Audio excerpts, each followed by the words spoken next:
Estamos de volta com o Hora da Saúde de hoje. Hoje nós estamos falando sobre acupuntura. Nós continuamos com a doutora Bárbara de Castro Faria falando conosco direto de Uberlândia, Minas Gerais, aqui no Hora da Saúde, falando para você em todo o Brasil sobre esse assunto tão importante para a saúde, tão legal e cada vez mais difundido, não é, doutora Bárbara? Sim. Cada vez mais difundido e é ótimo. Doutora Bárbara, nós falamos de maneira... a acupuntura ela deve ser utilizada apenas para tratamento ou ela também pode ser uma ferramenta de prevenção e promoção de saúde?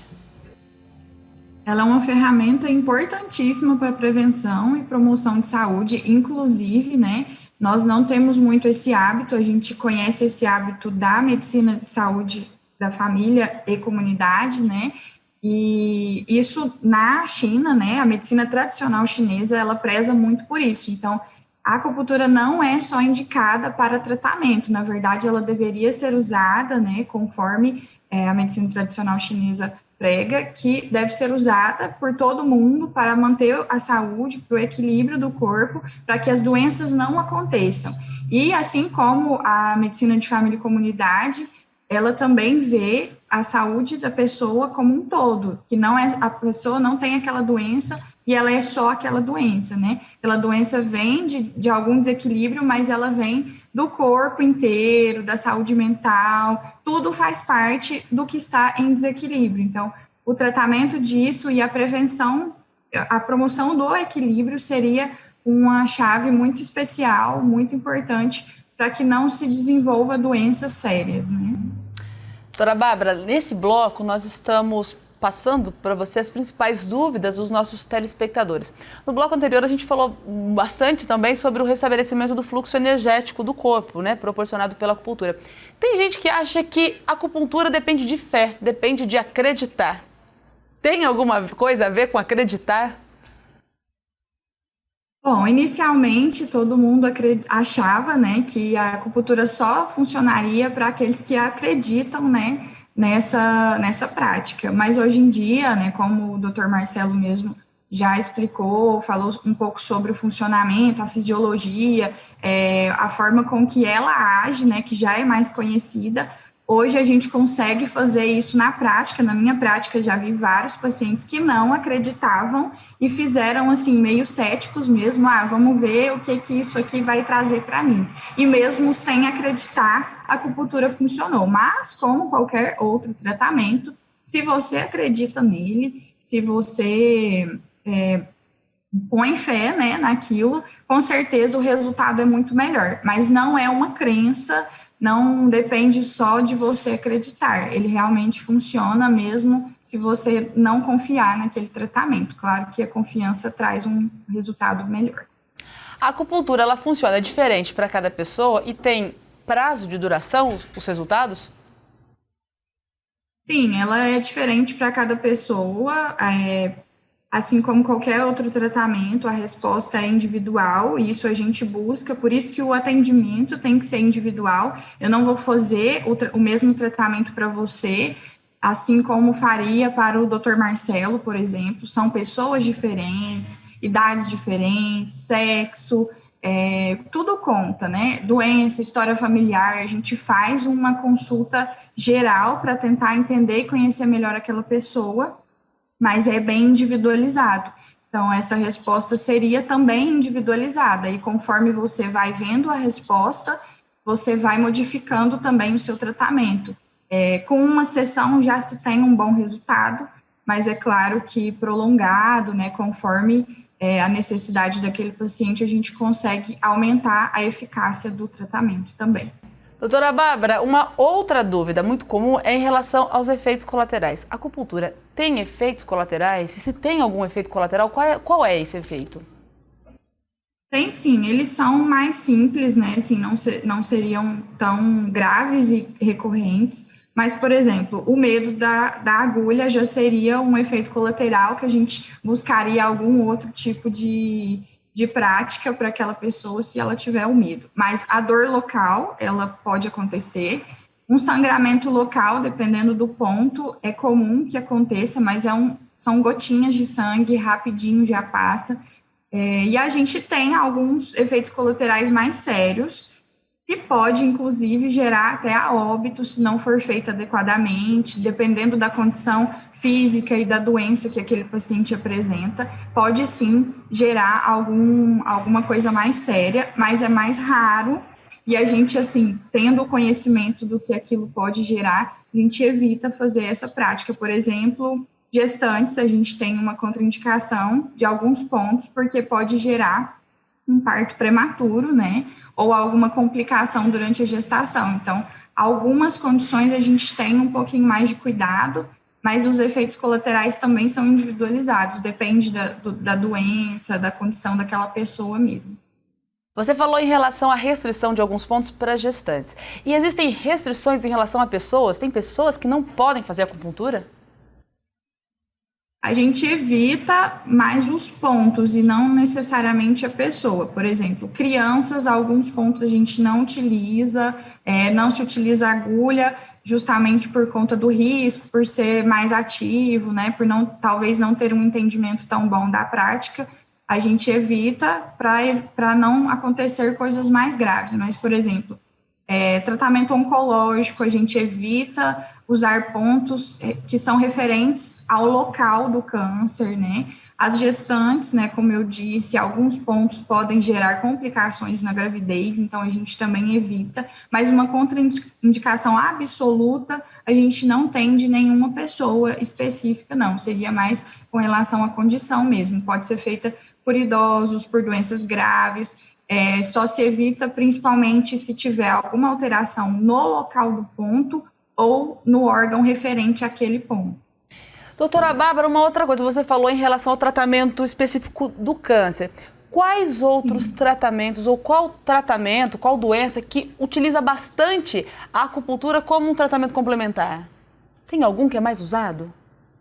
Tem, o que é mais usado seria na ortopedia, né? Para tratamento de doenças, de dores crônicas, como, por exemplo, dor lombar, né, dor nas costas, problemas na coluna em si, qualquer tipo de dor muscular, dor óssea mesmo, né, fraturas. Eu acho que a ortopedia seria a que mais se beneficia, a que mais é difundida e conhecida por todo mundo, né, todo mundo pensa, né, tô com uma dor aqui. Se você conhece a acupuntura, você já pensa logo na hora, vou fazer uma sessão, vamos melhorar essa dor aqui. Acho que seria, sim, a dor crônica seria a que mais usa. É bem por aí mesmo, viu, doutora Bárbara? Quem faz acupuntura e quem gosta na primeira dorzinha, vou primeiro na acupuntura, vamos ver se melhora. Você falou também sobre os efeitos colaterais. E o que acontece se na acupuntura for aplicado a semente, ou cristal, ou agulha, se for aplicado em lugar errado? O que pode acontecer? Bom, se for um lugar que não é um ponto, não vai gerar nada, pode ter alguma reação local, porque a reação não é só da via que o Dr. Marcelo explicou sobre neurotransmissores e tudo mais, ela também tem uma reação local, né? Como ele falou lá de soprar o machucado e tudo, poderia gerar alguma coisa local, mas se for aplicada em um ponto errado, né? Então, a primeira opção seria ser aplicada em um local que não há um ponto. E a segunda opção seria um ponto errado, né? Nesse ponto errado poderia sim prejudicar alguma coisa, algum local referente àquele ponto. Não necessariamente trazer efeitos colaterais, mas poderia apresentar alguma coisa. A gente faz, inclusive, antes da sessão, né, na primeira consulta, onde se colhe a história do paciente, se conhece toda a história daquele paciente que chegou até você, a gente faz orientações do preparo, vamos falar assim, do preparo para as sessões, né, que seria alimentação, uso de álcool, sono, atividade sexual, tudo isso é falado na primeira consulta para evitar também efeitos colaterais relacionados ao estado do paciente naquele momento. Por exemplo, acabou de comer uma feijoada e meia hora depois chegou no seu consultório para fazer a acupuntura. Não seria indicado, pode gerar náusea, pode dar vômito, pode dar algum mal-estar. Então, a gente faz algumas orientações prévias, sim. Doutora Bárbara, no começo desse bloco você falou sobre os vários tipos de acupuntura e falou inclusive sobre a auriculoterapia. A impressão que a gente tem é que a auriculoterapia atualmente é o tipo mais utilizado. É verdade isso? É correta essa percepção? Sim, é correta, ela é mais simples, vamos dizer assim, né? E por não utilizar tanta agulha, a aceitação é maior também. Os profissionais de saúde têm um conhecimento maior sobre ela. Ela é mais tranquila de ser aplicada e, inclusive, foi a primeira a ser adicionada no SUS, né? Então, a gente já tem ela sendo utilizada há alguns anos e isso acho que ajudou também na disseminação da informação mesmo. Mas, para você ser um auriculoterapeuta, você não precisa ter feito a acupuntura em si. Ela é uma parte, mas você pode fazer um curso específico de auriculoterapia. Então, o número de profissionais também é maior. Acho que essas coisas vão acrescentar aí para ser uma prática mais conhecida. Que bacana, doutora Bárbara. A gente sabe que a auriculoterapia, né, funciona através do estímulo dos pontos na orelha. E o uso de brincos ou quem tem muitos piercings, que fura muito a orelha, o que isso faz com o corpo? Bom, pode ser um estímulo mais prolongado, né? Se esse furo, esse piercing for em um local realmente de um ponto mais importante, e pode também inutilizar aquele ponto. Então, durante uma sessão de auriculoterapia, não seria possível você acessar aquele ponto, mesmo que tire os brincos e os piercings, aquele ponto ele seria modificado mesmo. Quanto ao estímulo, né, prolongado, dependendo do lugar que for, dependendo da condição da pessoa, poderia até ter algum benefício, mas esse benefício ele não consegue se manter por muito tempo. Então, o mais básico de acontecer é realmente perder aquele ponto e você não conseguir a ação muito boa dele, né? Aí teria que usar outra orelha ou adicionar acupuntura mesmo tradicional de agulha ao longo do corpo para poder fazer o efeito que você deseja. Doutora Bárbara, uma dúvida também muito frequente é em relação a quais profissionais podem aplicar a acupuntura. Quem pode oferecer essa prática? A gente ainda não tem uma regulamentação, né? A Sociedade Brasileira, né, de Acupunturistas, né, ela tenta com que isso, brasileira médica, né, tenta com que a prática seja apenas por médicos, dentistas, mas isso não é a realidade. Como eu mesma falei, o Dr. Marcelo falou, né, é uma prática milenar. Então, ela é antes da profissão, assim, ela não é associada à profissão médica, nunca foi. Então, hoje, atualmente, qualquer pessoa pode ser acupunturista, mas não seria o ideal, porque envolve a anatomia, né, o conhecimento do corpo mesmo, envolve a fisiologia. Então, atualmente, as profissões que têm a prática mais bem estabelecida por ter esse conhecimento do corpo seriam fisioterapeutas, enfermeiros, médicos, dentistas, biomédicos. Então, profissões que fazem essa anatomia e essa fisiologia de uma forma mais completa seria o ideal para que as pessoas procurassem o atendimento.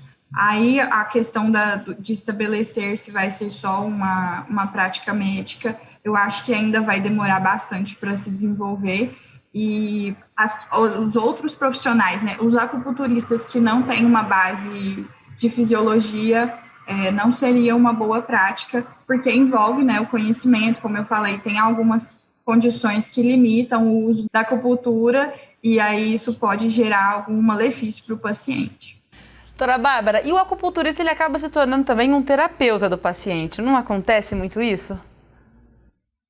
Sim, sim. Como é uma prática, né, como eu disse, muito parecida com a medicina de família e comunidade, que vê o paciente como um todo, a consulta é sempre muito completa, então pode gerar, sim, essa parte mais terapeuta, mais de conversa, né?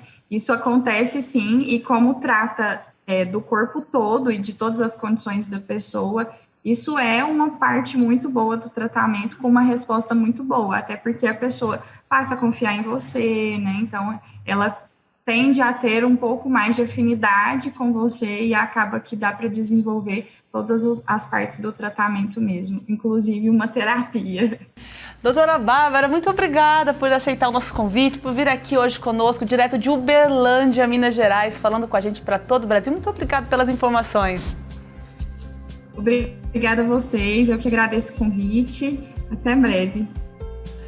Até breve. E você, ficou com vontade de fazer acupuntura? Vai lá então na unidade básica de saúde, converse com o seu médico, se informe sobre a disponibilidade dessa técnica pelo Sistema Único de Saúde na sua localidade.